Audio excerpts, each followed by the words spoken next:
Air masses is the topic of study for today, and it is a pretty straightforward concept. Air masses have properties like are they warm or cold, are they humid or dry? So that's what we're going to look at, where these air masses occur and what their properties are. Learning target is this. I can name the 4 types of air masses and show where they occur around the US.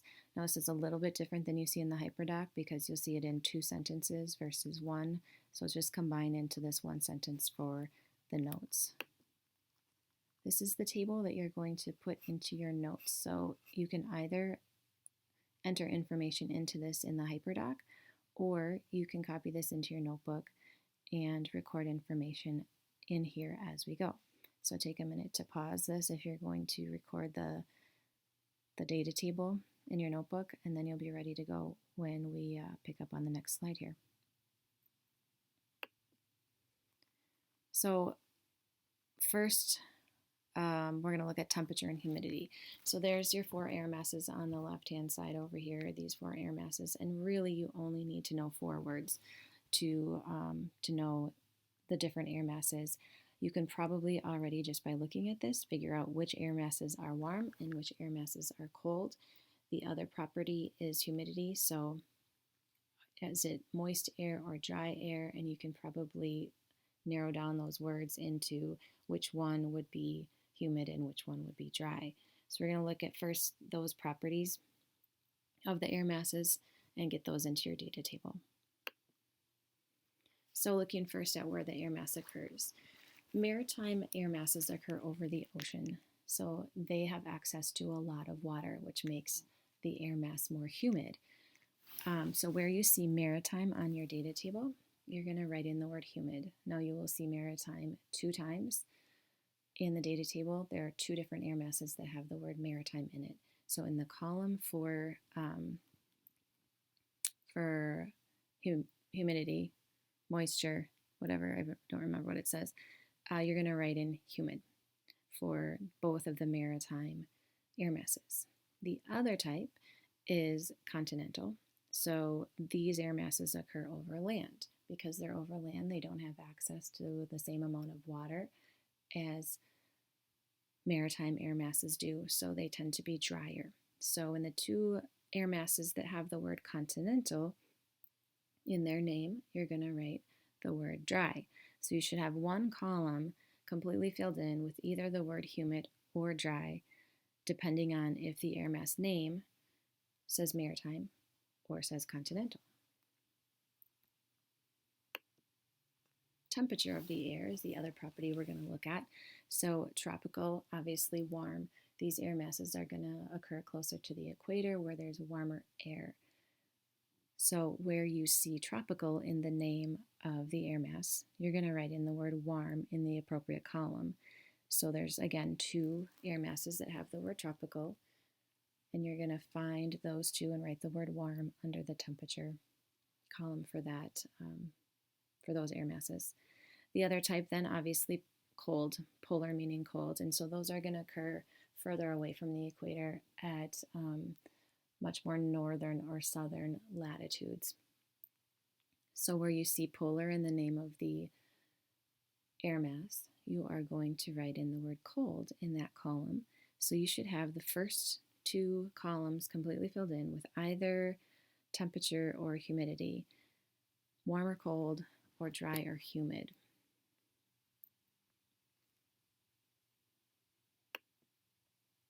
Next, we're going to look at abbreviations and where exactly these air masses occur.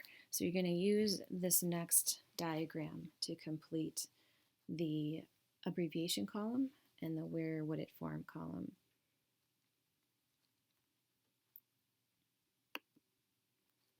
This is pretty much like the diagram that you're going to complete when we get to the end of the notes here, but you can definitely get the abbreviations for each one. So maritime polar, this is an air mass that occurs over the water because it's maritime and it's polar. So it is cold and it is humid, but because it's cold, it's not quite as humid as these warmer air masses are going to be. But it comes into the US from over the ocean up in the northern latitudes. So the abbreviation is MP. And notice that the P is capital, and you want to keep it that way. So lowercase m and uppercase P. I know it seems kind of weird, but that's just the way that it goes. The other polar air mass is occurring over the northern latitudes, but on land.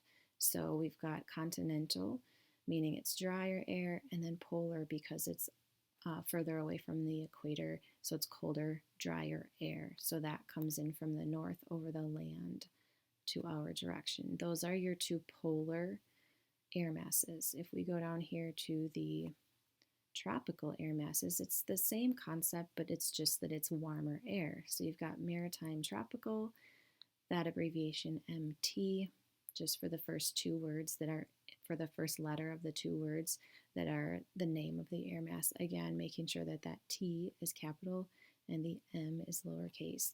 So this is the warm, humid air that comes from over the ocean closer to the equator as it comes into where we are. Your last one is the continental tropical. So this is drier air that's going to be warm, dry air that's moving from over land into the area where we are. So C and then a capital T is the abbreviation for that. So you should be able to get the abbreviations and then where does this air mass form, which is pretty much in its name. You're saying pretty much either land or water for the location of where it forms. If you want to take a look at this diagram at your leisure, you can pause as needed if you'd like to read those different captions of the different air masses. I'm not going to go through it right now, but like I said, you can go ahead and pause if you want to and take a look at what it says about those different air masses.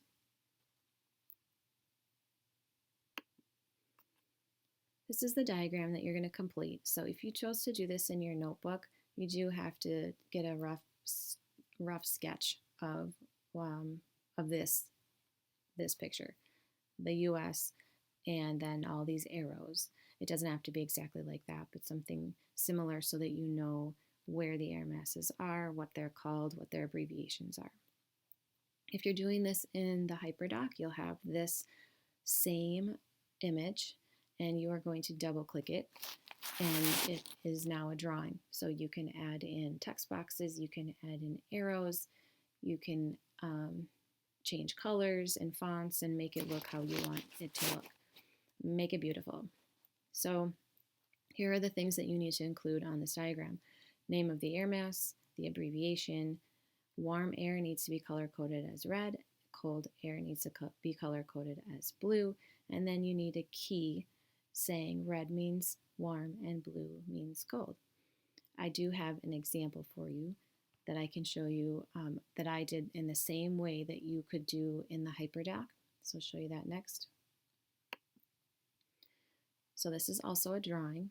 I clicked into add arrows. I sized the arrows. I filled the arrows with the color I wanted and just placed them right over top of the arrows that you see in the actual diagram. Do not copy and paste this. Do not cut and paste it into your document. You are going to do something similar, but I want you to actually do it so that you have a better idea. Doing things actually helps you remember them better. So you can use this as a guide if you want to, or you can just go back to the blank one and do it on your own. However you want to do it is just fine. But this is the last part of the notes where you're going to fill in this diagram, and then you'll have notes done and you can move on to your next activity.